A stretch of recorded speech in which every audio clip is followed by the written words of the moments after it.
بسم اللہ الرحمن الرحیم۔ اسلامک ورلڈ اور اسلامک لائف سٹائل کے دوستوں کو خوش آمدید۔ چوتھے پارے کا خلاصہ حاضر خدمت ہے۔ چوتھا پارہ سورہ ال عمران آیت نمبر 93 سے سورہ نساء کی آیت نمبر 23 تک مشتمل ہے۔ شروع میں اللہ تعالیٰ ارشاد فرماتے ہیں کہ تم اس وقت تک بھلائی کو نہیں پہنچ سکتے جب تک اس چیز کو خرچ نہیں کرتے جو تمہیں محبوب ہو، اور جو کچھ تم خرچ کرتے ہو اللہ اس کو خوب جانتا ہے۔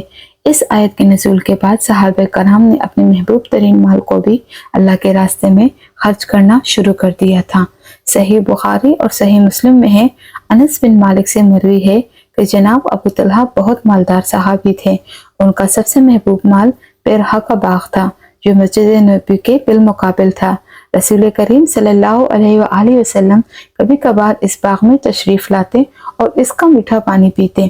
جب یہ آیت نازل ہوئی تو انہوں نے رسول کریم صلی اللہ علیہ وآلہ وسلم سے عرض کی کہ میرا سب سے محبوب مال بیرہا کا باغ ہے، میں اسے اللہ کے راستے میں صدقہ کرتا ہوں۔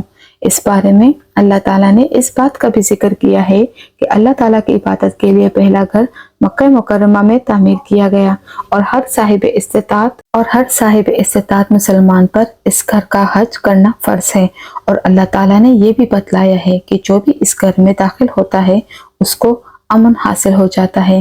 اس بارے میں اللہ تعالیٰ نے اس حقیقت کا بھی ذکر کیا ہے کہ اگر اہل ایمان اہل کتاب کے کسی گروہ کی اطاعت اختیار کریں گے تو وہ ان کو ایمان کی سرحدوں سے نکال کر کفر کے حدود میں داخل کر دیں گے۔ اللہ تعالیٰ نے تمام مومنوں کو اس بات کی نصیحت کی ہے کہ ان کو اللہ کی رسی کو مضبوطی کے ساتھ تھام لینا چاہیے اور فرقہ واریت میں نہیں پڑنا چاہیے۔ اللہ تعالیٰ کی رسی سے مراد قرآن مجید ہے۔ اگر تمام مسلمان مضبوطی کے ساتھ قرآن کو تھام لیں تو ان کے باہمی اختلافات بآسانی دور ہو سکتے ہیں۔ اس بارے میں اللہ تعالیٰ نے اس بات کا بھی ذکر کیا ہے کہ قیامت کے دن اہل ایمان کے چہرے سفید اور ایمان کو ٹھکرانے والوں کے چہرے سیاہ ہوں گے۔ سفید چہرے والے اللہ تعالیٰ کی رحمتوں کے مستحق ٹھہریں گے، جبکہ سیاہ چہرے والے اپنے کفر کی وجہ سے شدید عذاب سے دوچار ہوں گے۔ اللہ تعالیٰ نے اس بات کا بھی ذکر کیا ہے کہ مسلمان بہترین امت ہے جن کی ذمہ داری نیکی کا حکم دینا اور برائی سے روکنا ہے۔ اگر ہم صحیح معنوں میں بہترین امت بننا چاہتے ہیں تو ہمیں امر بالمعروف اور نہی عن المنکر کے راستے پر چلنا چاہیے۔ اس بارے میں اللہ تعالیٰ نے اس بات کا بھی ذکر کیا ہے کہ جب مسلمانوں کو کوئی تکلیف آئے تو کافر خوش ہو جاتے ہیں، اور جب ان کو کوئی خوشی حاصل ہو جائے تو کافر غیظ و غضب میں مبتلا ہو جاتے ہیں۔ اگر مسلمان صبر اور تقوی کا راستہ اختیار کریں تو کافروں کی کوئی خوشی اور ناراضگی مسلمانوں کو غضب نہیں پہنچا سکتی۔ اس صورت میں اللہ تعالیٰ نے غزوہ بدر کا ذکر کیا ہے۔ اللہ تعالیٰ نے نبی کریم صلی اللہ علیہ وآلہ وسلم سے وعدہ کیا تھا کہ مسلمانوں کی نصرت کے لیے 3000 فرشتوں کو اتارے گا، اور اس طرح اللہ تعالیٰ نے یہ بھی ارشاد فرمایا کہ اگر کافر مسلمانوں تک رسائی حاصل کر لیں گے اور مسلمان صبر و استقامت سے ان کا مقابلہ کریں تو اللہ سبحانہ وتعالیٰ 5000 فرشتوں کو مسلمانوں کی مدد کے لیے اتاریں گے۔ سورہ انفال میں اللہ تعالیٰ نے ارشاد فرمایا ہے کہ مسلمانوں کی مدد 1000 فرشتوں سے کی جائے گی، جن کے بعد مزید فرشتے آئیں گے۔ اللہ نے ساتھ ہی یہ بھی فرمایا کہ فرشتوں کی مدد تو ایک خوشخبری ہے، وگرنہ اصل میں تو مدد فرمانے والی اللہ کی ذات بالائے صفات ہے۔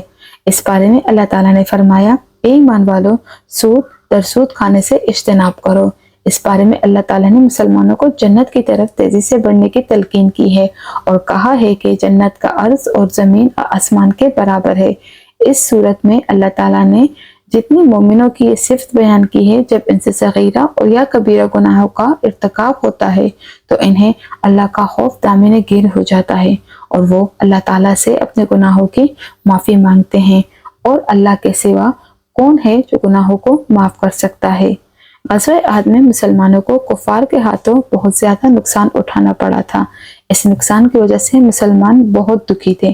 اللہ تعالیٰ نے مسلمانوں کو تسلی دیتے ہوئے کہا تھا، اگر تمہیں زخم لگا ہے تو تمہاری طرح تمہارے دشمنوں کو بھی زخم لگا ہے، اور ان ایام کو ہم لوگوں کے درمیان بدلتے رہتے ہیں۔ اس ذریعے سے اللہ نے مومنوں کو جانچ لیتے ہوئے باور کروایا کہ لوگوں کو شہادت کا منصب بھی عطا فرما دیتے ہیں۔ اللہ کے اس فرمان سے یہ بات بھی واضح ہو جاتی ہے کہ خوشی اور غم، تکلیف اور راحت اللہ کی طرف سے ہے، اور وہ دنوں کو پھیرنے میں اللہ کو اللہ کو کوئی مشکل نہیں اور اس میں اللہ تعالیٰ کی حکمت ہوتی ہے۔ اس بارے میں اللہ تعالیٰ نے فرمایا کہ تم لوگ اہل کتاب اور مشرکین سے بہت سے ایذا رسانے کی باتیں سنو گے، لیکن تم نے دل گرفتہ نہیں ہونا اور صبر اور تقوی کو اختیار کرنا ہے، بے شک یہ بہت بڑا کام ہے۔ اللہ کے نبی صلی اللہ علیہ وآلہ وسلم کے بارے میں مشرکین، عیسائی اور یہودی طرح طرح کی باتیں کرتے رہے اور ان کے ساتھ منافقین کا سردار عبداللہ بن ابی بھی اپنے ساتھیوں کے ہمراہ رسول اللہ صلی اللہ علیہ وآلہ وسلم کو ایذا دینے میں مصروف رہا۔ اللہ تعالیٰ نے نبی کریم صلی اللہ علیہ وآلہ وسلم کی مدد فرمائی اور آپ کے خلاف سازشیں کرنے والوں کو ناکام اور نامراد بنا دیا۔ سورہ العمران کے بعد سورہ نساء ہے۔ سورہ نساء کے شروع میں اللہ تعالیٰ نے انسانوں کو اس بات کی تلقین کی ہے کہ انہیں اللہ تعالیٰ سے ڈرنا چاہیے جو کہ ان کا پروردگار ہے۔ اس نے ان کو ایک جان یعنی آدم علیہ السلام سے پیدا کیا ہے اور ان سے ان کی زوجہ کو پیدا کیا اور پھر کثیر تعداد میں مردوں اور عورتوں کو پیدا کیا۔ اس آیت میں اس بات کی طرف توجہ دلائی گئی کہ ذات پات اور برادری وجہ عزت نہیں، اس کے لیے تمام مسلمانوں کی اصل ایک ہے۔ اس صورت میں اللہ تعالیٰ نے صفی و بدامنی روکنے والی ایک تدبیر بھی بتلائی ہے۔ اللہ تعالیٰ ارشاد فرماتے ہیں تم اپنی پسند 2، 3 اور 4 عورتوں سے نکاح کر سکتے ہو، تاہم اگر تم محسوس کرو کہ تم انصاف نہیں کر سکتے تو ایسی صورت میں ایک ہی کافی ہے۔ اس سورہ میں اللہ تعالیٰ نے وراثت کے مسائل کو بھی بڑی وضاحت سے بیان کیا ہے۔ اللہ تعالیٰ نے والد کی جائیداد میں سے بیٹیوں کے مقابلے میں دگنا حصہ رکھا ہے۔ اگر کسی انسان کی صرف بیٹیاں ہوں تو اس صورت میں وہ انسان کی 2/3 کی جائیداد کی مالک ہوگی، اور اگر صرف ایک بیٹی ہو تو وہ نصف جائیداد کی مالک ہوگی۔ شوہر اپنی بیوی کی جائیداد میں 1/4 حصے کا مالک ہوگا، جبکہ بیوی اپنے شوہر کی جائیداد میں 8ویں حصے کی مالک ہوگی۔ والد اور والدہ کا اپنے بیٹے کی جائیداد میں 6واں حصہ ہوگا۔ اس طرح بے اولاد شخص کی جائیداد اس کے بہن بھائیوں میں تقسیم ہوگی۔ جائیداد کی تقسیم سے قبل انسان کے ذمہ واجب الادا قرض ادا کرنا چاہیے، اور اگر اس نے کسی کے حق میں کوئی وصیت کی ہے جو کہ 1/3 یا 2/3 سے زیادہ نہیں ہو سکتی، اس کو ادا کرنا ہوگا۔ اس صورت میں اللہ تعالیٰ نے حق مہر کے حوالے سے ارشاد فرمایا ہے کہ انسان کو اپنی بیوی کے حق مہر کے طور پر خزانہ بھی دے سکتا ہے، اور انسان کے لیے یہ جائز نہیں کہ حق مہر دینے کے بعد اس کو واپس لینے کی کوشش کرے۔ اللہ تعالیٰ سے دعا ہے کہ ہمیں قرآن مجید پڑھنے، سمجھنے اور اس پر عمل پیرا ہونے کی توفیق عطا فرمائے۔ امید کرتی ہوں کہ میری یہ چھوٹی سی کوشش آپ کو پسند آئے گی۔ ویڈیو پسند آئے تو چینل کو لائک اور سبسکرائب ضرور کیجیے گا۔ کامنٹ میں اپنی پسند اور اپنی رائے کا اظہار بھی ضرور کیجیے گا۔